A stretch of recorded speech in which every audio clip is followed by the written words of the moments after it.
श्री कृष्ण के 12 शक्तिशाली वचन क्या ये मेरे जीवन को बदल सकते हैं? मोटिवेशनल उद्धरणों में हमें प्रेरित और उत्साहित करने की अद्भुत शक्ति होती है, और जब ये उद्धरण श्री कृष्ण जैसे महान और पूजनीय व्यक्ति से आते हैं तो उनका प्रभाव और भी गहरा होता है। श्रीमद् भगवद गीता में उनके उपदेश कालजयी और सार्वभौमिक हैं, जो हमें एक गुणी और पूर्ण जीवन जीने के लिए मार्गदर्शन प्रदान करते हैं। हम सभी जीवन में संघर्षों और चुनौतियों का सामना करते हैं, है ना? चाहे वह रूटीन से ऊब जाना हो, चिंता या आत्मसंदेह से जूझना हो, या फिर जीवन में उद्देश्य और दिशा पाने के लिए संघर्ष करना हो। ये सभी मानव अनुभव हैं, और अक्सर हम इतने असहाय महसूस करते हैं कि यह समझ नहीं आता कि आगे कैसे बढ़े। ऐसे में मार्गदर्शन और प्रेरणा ही वो चीजें हैं जो हमें आगे बढ़ने की दिशा दिखा सकती हैं। हमें यह याद दिलाने की जरूरत है कि हम अकेले नहीं हैं, कि और भी लोग इसी तरह की चुनौतियों का सामना कर चुके हैं और उन्होंने उनका सफलतापूर्वक सामना किया है। हमें प्रेरणा की जरूरत है ताकि हम आगे बढ़ते रहें, दृढ़ता से काम करें और अपने लक्ष्यों और मूल्यों के प्रति समर्पित रहें। हम में से कई लोग अपने जीवन में अर्थ और उद्देश्य की तलाश कर रहे हैं। हम चाहते हैं कि हमें ऐसा महसूस हो कि हम प्रगति कर रहे हैं, कि हम सही दिशा में आगे बढ़ रहे हैं, लेकिन अक्सर यह समझना मुश्किल हो जाता है कि शुरुआत कहां से करें या फिर किस तरह से खुद को ट्रैक पर रखें। इसलिए हमें विश्वसनीय स्रोतों से मार्गदर्शन, ज्ञान और प्रेरणा की आवश्यकता होती है। हमें यह याद दिलाने की जरूरत है कि हम विकास, परिवर्तन और रूपांतरण के लिए सक्षम हैं। आज के तेजी से भागते और अक्सर अराजक दुनिया में नकारात्मकता, भय और अनिश्चितता में फंस जाना आसान होता है। हमें सकारात्मक आदर्श और प्रेरणादायक संदेशों की जरूरत है ताकि हमारे चारों ओर फैले नकारात्मक प्रभावों का मुकाबला किया जा सके। हमें यह याद दिलाने की जरूरत है कि हम कितने मजबूत, सहनशील और संभावनाओं से भरे हुए हैं। श्री कृष्ण के उपदेश हमें यही सब कुछ प्रदान करते हैं। ज्ञान, मार्गदर्शन और प्रेरणा का अपार खजाना जो हमें जीवन की चुनौतियों का सामना करने और व्यक्तिगत विकास और सकारात्मकता के मार्ग पर आगे बढ़ने में सहायता करता है। आइए हम श्री कृष्ण के 12 सबसे शक्तिशाली उद्धरणों पर नजर डालें और देखें कि वे हमें किस प्रकार प्रेरित और मार्गदर्शित कर सकते हैं। पहला उद्धरण है, जिसने अपने मन और इंद्रियों को वश में कर लिया है और जिसने आत्मा को प्राप्त कर लिया है, वह सर्वोच्च शांति और कर्मों के बंधनों से मुक्ति पाने के योग्य है। यह उद्धरण हमें आत्म जागरूकता और आत्मनियंत्रण के महत्व की याद दिलाता है। जब हम अपने विचारों, भावनाओं और कार्यों को नियंत्रित कर सकते हैं तो हम अपने मूल्यों और लक्ष्यों के अनुसार निर्णय लेने में सक्षम हो जाते हैं। दूसरा उद्धरण है, जब कोई व्यक्ति दूसरों के सुख और दुखों को अपने सुख और दुखों की तरह अनुभव करता है, तब वह उच्चतम आध्यात्मिक अवस्था को प्राप्त करता है। यह उद्धरण हमें दूसरों के प्रति सहानुभूति, करुणा और दयालुता के महत्व की याद दिलाता है।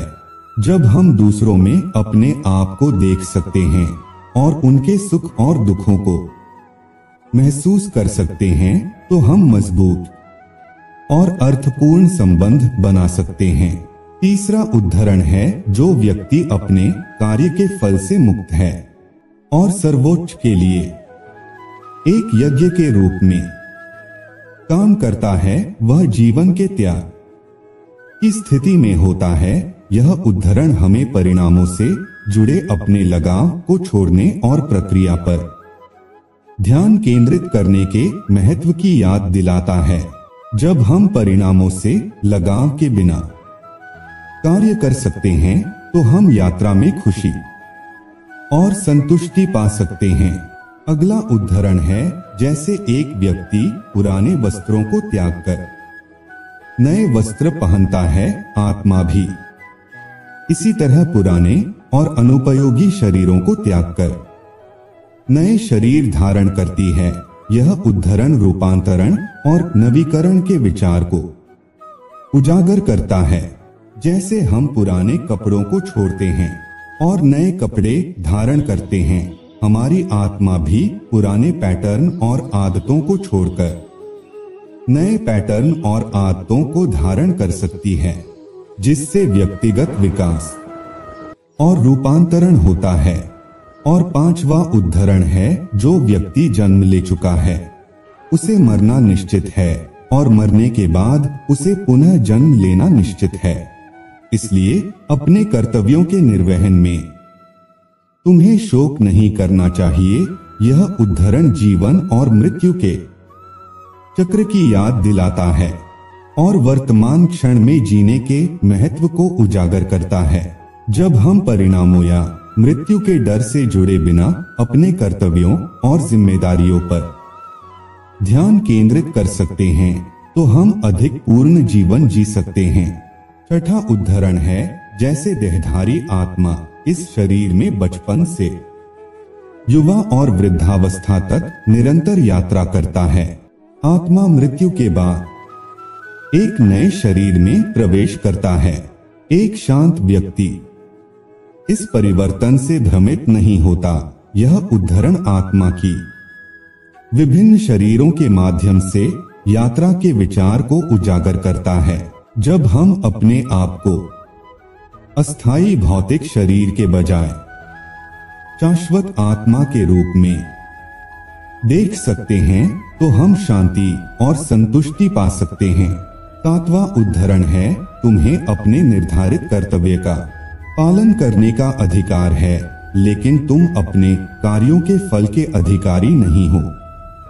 अपने कार्यों के परिणामों का कारण कभी नहीं मानना चाहिए और न ही अपने कर्तव्य का पालन न करने से जुड़े रहना चाहिए। यह उद्धरण हमें हमारे कर्तव्यों और जिम्मेदारियों पर ध्यान केंद्रित करने के महत्व की याद दिलाता है, परिणामों पर नहीं।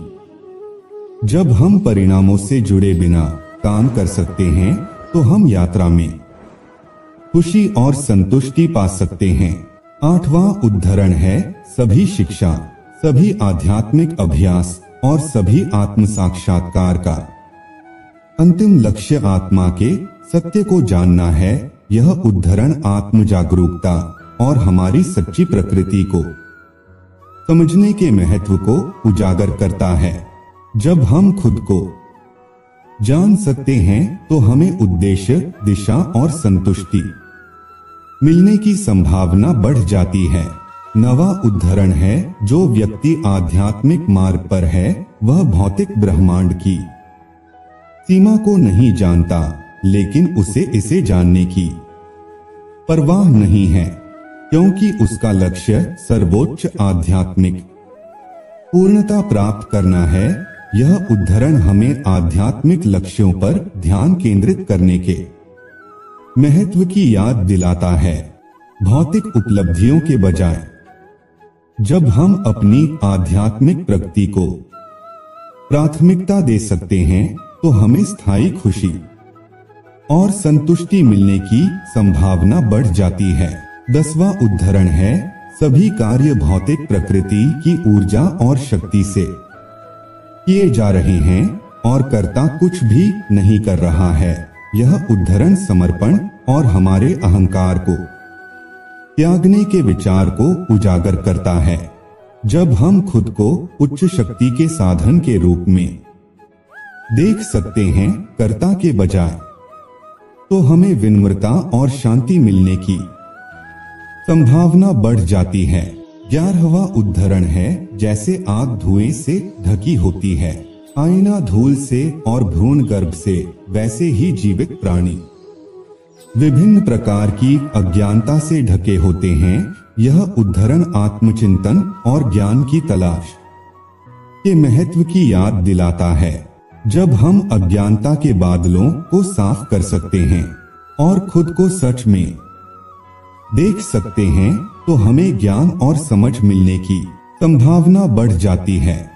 और 12वां उद्धरण है, सभी धर्मों को छोड़ दो और बस मेरी शरण में आओ, मैं तुम्हें सभी पाप कर्मों से मुक्त कर दूंगा, भय मत करो। यह उद्धरण विश्वास और समर्पण के महत्व को उजागर करता है। जब हम अपने भय, संदेह और लगा को छोड़ सकते हैं और उच्च शक्ति के प्रति समर्पण कर सकते हैं, तो हमें शांति, स्वतंत्रता और मुक्ति मिलने की संभावना बढ़ जाती है। इन सभी उद्धरणों में से जो उद्धरण मेरे साथ सबसे ज्यादा जुड़ा हुआ है, वह 12वां है, सभी धर्मों को छोड़ दो और बस मेरी शरण में आओ, मैं तुम्हें सभी पाप कर्मों से मुक्त कर दूंगा, भय मत करो। तो इस वीडियो में इतना ही दोस्तों, मिलते हैं अगले वीडियो में। जब तक के लिए अपना ख्याल रखिएगा। जय श्री राधे कृष्णा।